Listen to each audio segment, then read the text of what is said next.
Bienvenue chez Popote Potager. Vous savez tous qu'une grande tradition française, il faut qu'on rouspète. Alors, quand c'est l'hiver qui fait froid, il fait froid. Après, il y a eu beaucoup de pluie. On pleure parce qu'il pleut de trop. Et puis maintenant, il fait trop chaud. Alors, je me suis mis un peu à l'ombre parce que je suis pas le dernier à rouspéter. Il ne faut pas non plus quand même que je dise ça. Moi, je suis très française de ce côté-là. Il n'y a pas de souci.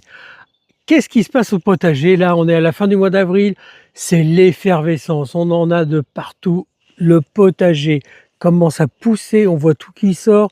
Et là, on va arriver au mois de mai. Le mois de mai, c'est un mois extrêmement particulier. On a plein d'événements. On va commencer le 1er mai. Donc, c'est la pleine lune des fleurs. Et après, petit événement, le 31 mai, il y a une deuxième pleine lune. Alors, qu'est-ce qui se passe dans un calendrier lunaire quand il y a deux pleines lunes? Parce que ça veut dire qu'en réalité, s'il y a deux pleines lunes le même mois, c'est qu'il y en a 13 dans l'année. La 13e lune de l'année s'appelle la lune bleue. Alors, cette année, nous avons le 1er mai, la pleine lune des fleurs, et le 31 mai, la pleine lune bleue. Le mois de mai, c'est un mois charnière, un peu comme le mois d'avril. Il est très particulier ce mois de mai.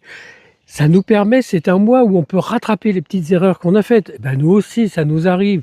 Là, dernièrement, on avait lancé nos plants de courgettes, tous nos plants de courgettes, à part un plant, toutes nos semences n'ont pas marché. Alors, mea culpa, j'ai vérifié. J'avais un vieux paquet de graines, les graines étaient plus bonnes et donc j'ai travaillé pour rien. Bon, ça m'arrive, je me trompe aussi. Vous savez, chez Popote et Potager, il n'y a pas de filtre, on est cash. Nous ne sommes pas parfaits, loin de là, et nous nous trompons aussi régulièrement. Mais c'est bien aussi de dire que tiens, qu'est-ce qui a été l'objet ou qu'est-ce qui a fait qu'on s'est trompé? Là, je me suis dit, mais c'est pas possible. Normalement, j'ai à peu près 85-90% de résultats. Et là, je vois rien. Un plan qui sort. Et je prends mon petit sachet, je regarde. Eh ben non, les graines, elles étaient dépassées. Ça m'arrive aussi. Vous savez, on a tendance à pas vouloir gâcher, on garde tout. La preuve en est, c'est que j'ai perdu du temps. Et c'est pas grave, on a rebondi.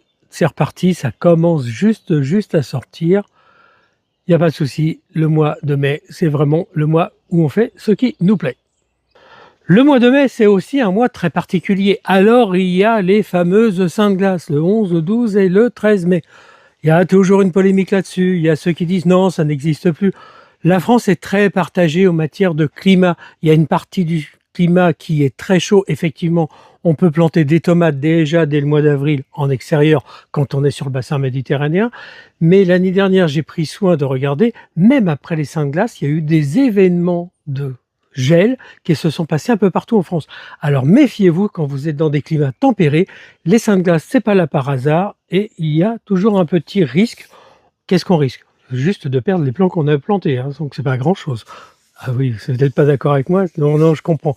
Donc effectivement, il y a beaucoup de régions en France où on peut planter des tomates beaucoup plus tôt, on peut faire beaucoup de choses en extérieur. C'est pas le cas dans 80% de la France. Attention, les Saintes Glaces, c'est une période qui peut être très vicieuse. Cette année, il fait très chaud. Je n'ai pas l'impression qu'on aura des difficultés. Par contre, nous, on va quand même prendre la précaution de planter tout en serre et de ne rien faire en extérieur avant que ce soit les bonnes dates. Cette année aussi, la lune rousse se finit beaucoup plus tard. La lune rousse, c'est quoi? C'est quand vous avez un temps magnifique comme aujourd'hui, qu'il y a un gros coup de froid, parce que ça vient du vent du nord, qu'il peut y avoir un peu de vent, et donc ça peut geler vos feuilles et vos légumes. Attention, la fin de la lune rousse, c'est le 18 mai. Vous voyez, cette année, jusqu'au 18 mai, il y a toujours un risque. Alors, le risque devient de plus en plus modéré. Je rejoins tout le monde. Il y a un réchauffement climatique. Mais chez nous, franchement, il y a quelques jours, je regardais la météo, il faisait 2 degrés le matin. Alors, si vous avez un vent de 40 ou 50 km/h avec une nuit où il fait 2 degrés, là, vous allez avoir de gros risques. Faites attention. Prenez le soin d'avoir un petit voile de forçage. C'est pas une grosse obligation, mais il faut quand même prendre soin de regarder la météo. C'est toujours une période clé. Alors peut-être que d'ici quelques années, les Saintes Glaces n'existeront plus. On ne va pas en faire toute une autre polémique, comme on dit, mais il faut toujours garder un œil vigilant. Je ne vais pas vous faire une liste à la Prévert. Vous pouvez aller directement sur notre site internet popotepotager.fr. Vous avez le fil d'actualité. Tout ce que l'on doit faire au mois de mai est déjà en ligne. Vous avez plus qu'à regarder. Voilà, je vous ai à peu près tout dit, les grands événements du mois de mai. Alors maintenant, j'ai le plaisir de vous montrer notre potager. Il avance, il progresse gentiment. Si on fait un tour, déjà, presque tout a été rattrapé. Le retard des grosses pluies de l'hiver, on a motobiné presque 90% de notre potager. Je peux vous garantir que on a condensé tout ce travail en un temps record. Bon, il fallait le faire, mais c'est vachement sympa de pouvoir vous montrer un potager qui avance. Alors, qu'est-ce qu'on y trouve chez nous? Vous voyez derrière moi, c'est la rue des petits pois. Donc, toujours ma petite technique, je prends des bouteilles qui font des mini-serres. Pourquoi? Parce que les nuits sont fraîches, donc les petits pois progressent et d'ici quelques jours, dès que les premiers petits pois vont avoir dépassé le goulot, je dévisse, je défais et après j'ai plus qu'à faire un arrosage. Donc effectivement, la seule contrainte, c'est de faire un arrosage bouteille par bouteille. Mais c'est pas bien compliqué. Ensuite, on a lancé les premiers semis de carottes. Et puis aussi, il y a les navets. Alors les navets, c'est super rapide. Vous semez les navets, allez, 4-5 jours après, vous avez la satisfaction de découvrir tous vos rangs de navets. Donc ici, effectivement, il y a un gros carré, c'est le premier carré de l'année.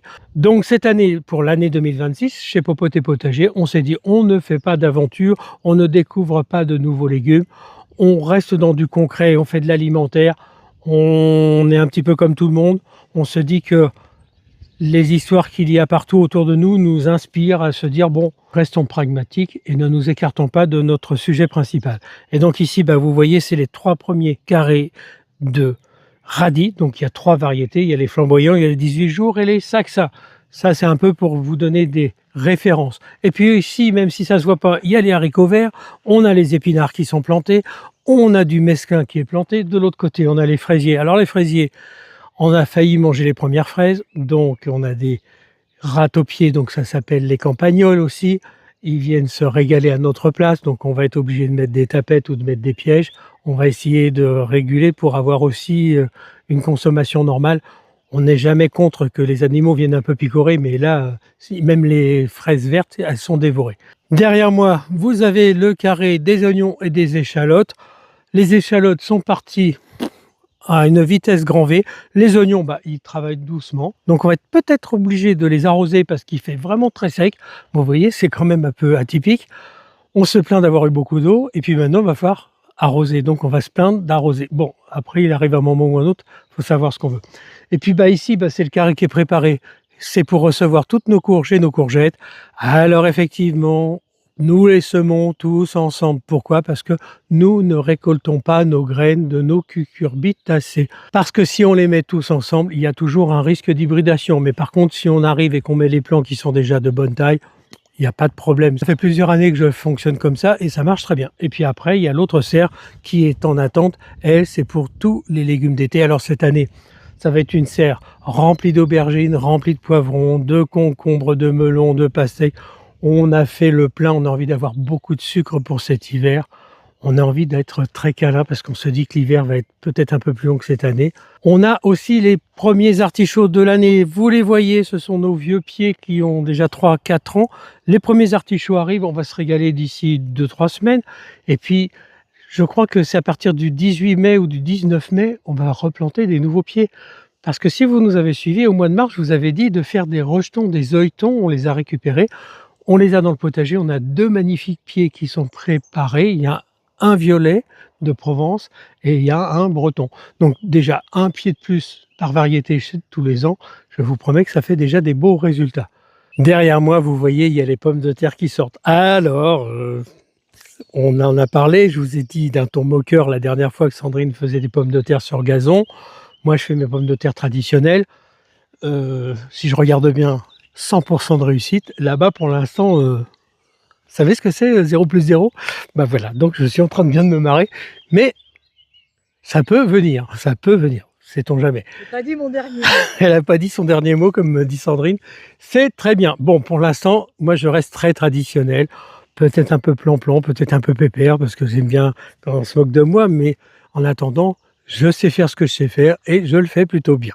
Ça, c'est ma façon de faire. Donc, vous avez compris, le mois de mai, c'est un mois qui est extraordinaire. On a le droit de se tromper, on a le droit d'avoir des ratés. Le mois de mai, il y a des dates qui sont faites pour recommencer les semis qu'on a ratés et il y a surtout pour tout planter. Et là, déjà, quand vous arrivez à la fin du mois de mai, en principe, En principe, votre potager, il est fait à 90. Il reste quoi? Le gingembre, peut-être, les endives dont je n'ai pas parlé. Ça, c'est des semis qui vont se faire vers le 18 mai. Cette année, vraiment, la date du 18 mai ressort plein de fois dans plein de différentes situations. Bah, regardez notre calendrier lunaire, regardez notre fil d'actu, vous allez découvrir tout ça date par date et si ça peut vous inspirer, eh ben, j'en serai le plus heureux. Je vous embrasse très fort, vous allez retrouver Sandrine en cuisine. On a prévu quelques petites recettes, je pense que ça va vous plaire. Allez, je vous embrasse, à la semaine prochaine au potager. Et je m'en vais.